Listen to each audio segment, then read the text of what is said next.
Hey everybody, welcome back. My name is Max, and here we are with episode 2 of the 190E to CLA45 AMG chassis swap.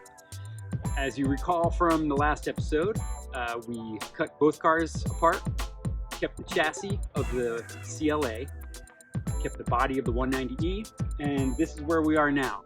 As you can see, the 190E body is on the CLA chassis. Nothing has been welded. Everything is set where we think we want it in terms of front to back and ride height. But we've got some questions and we've got some problems. Some of the problems are big. So this episode, sorry, there's not gonna be any cutting. I'm not gonna be throwing sparks. I'm not gonna be welding. We're gonna be talking. We're gonna be trying to figure out this next step because chassis swap is more to it than just cutting and welding. So let's get into it. All right, when doing a chassis swap, there are 3 main measurements you need to be concerned with. First one is wheelbase. That's pretty obvious. The wheels need to be the same distance on the body as they are on the chassis, or you're going to need to lengthen or shorten one or the other. That's part of the reason I chose these 2 cars. The 190E and the CLA have very similar wheelbases. They're within an inch and a half of each other, and that's easy enough to fudge. I don't have to cut the body. I don't have to cut the chassis with all of its associated things, the drive shaft and hard lines. So I'm just going to fudge the fender flares when I install them so that the wheels are centered up within the wheel wells. That's done. Second is the width. We got really lucky. I took a lot of measurements with width. Obviously, the CLA is much wider than the 190E, as most modern cars are. It was just a matter of cutting the rockers down 2 inches on each side, and you can see where that left us in terms of space in between. It's almost perfect, so it should be really easy to graft the 2 together. The third one is one that I didn't even think about, and that's where the problems start. That is cowl height. Now you're probably asking, what is cowl height? Cowl height is the height of the firewall as well as the height of where the bottom of the windshield starts, and making sure that all that fits between the 2 cars, as well as having everything under the hood fit underneath the body. That's our first problem, and it's a big problem. Let's take a look. All right, the CLA being a front-wheel drive based car, there's a lot going on under here. It is probably the ugliest engine bay I've ever seen. That's besides the point. It's going to be covered with a hood, hopefully. So what we need to talk about is all of this stuff that, as you can see, is higher than the fender, because the hood should line up with the fender right here. Now, there is a bubble raised section in the center of the hood, but that doesn't help us for these, this we can move. That's easy. So what are we going to do? This is the car at its lowest ride height, both suspension-wise and also the body on the chassis.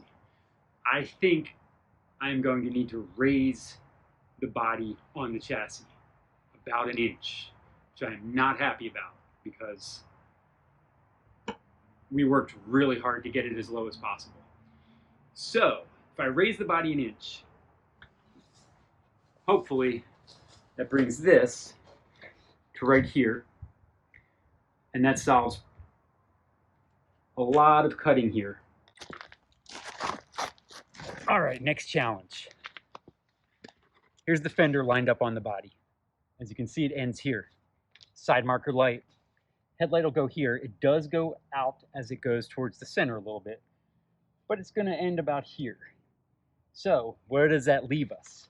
Leaves us the whole cooling system, the radiator, AC condenser, oil cooler, intercooler. All of those are in front of the front of the car. So we got to figure out a place to put those. The good news is the Class 1 bumper is really deep, has a lot of space, has a lot of air inlets.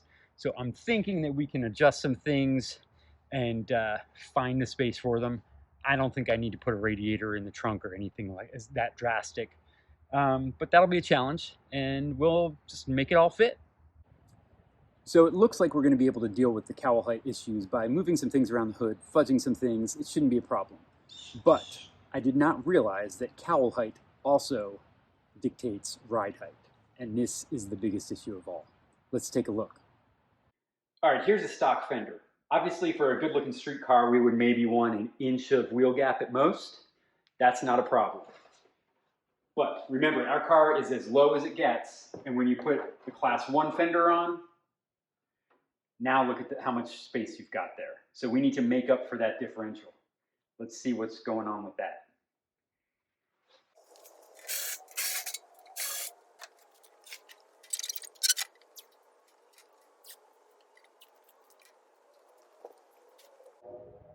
Well, that looks like absolute horseshit. A full fist of wheel gap. That's not going to work. Like I said, the chassis is as low as it gets. The body is going to go up an inch, so it would actually be an inch higher than that. We need a solution. Let's take a look at the back.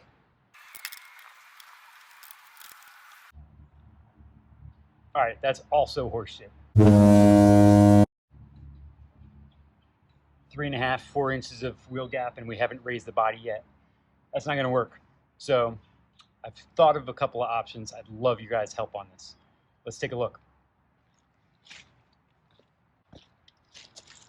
All right, option number one is some of the Class 1 cars had, I guess you would call it a wheel spat, and it filled in some of this gap. Obviously, everything was lower. It didn't need to fill in this much, but it had like the fiberglass was extended.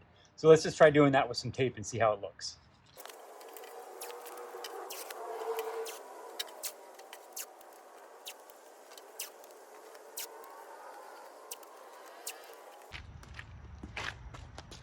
All right, that's one way of making up for the difference of the wheel gap.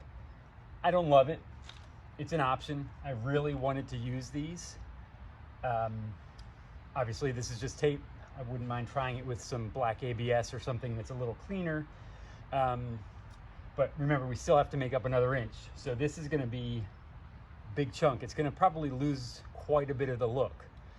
So it's an option.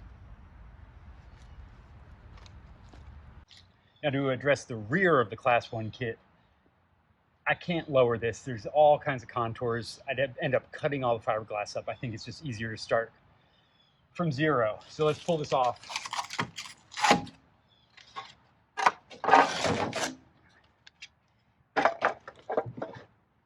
This is just a piece of rubber fender flare for trucks, just a universal piece. So this is where it was from the Class 1. I think we could do this with a metal fender flare, and that would look good.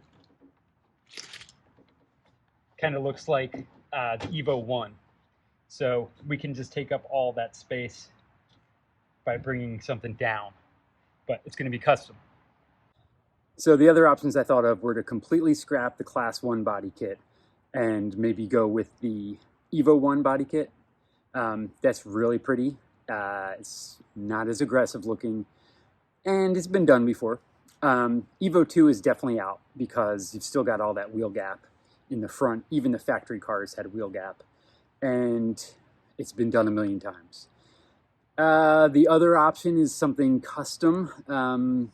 I don't want it to look cheesy. I don't want it to look Rocket Bunny or JDM at all. I want it to look like what Mercedes would have done in the 90s.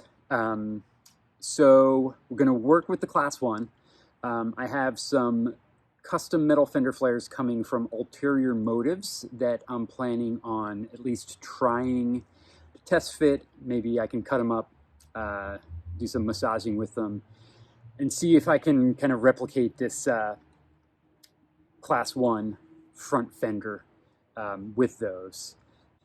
In the meantime, if you guys could comment and let me know what you think about filling in this gap with the wheel spats on the Class 1 kit, I would appreciate it. I really want to use the Class 1 kit. Trying to get a hold of an Evo kit would take forever. It would be expensive. I'd love to work with what I've got, maybe slightly modify it. So let me know, and please like, subscribe, share, and we'll see you next time. Thanks.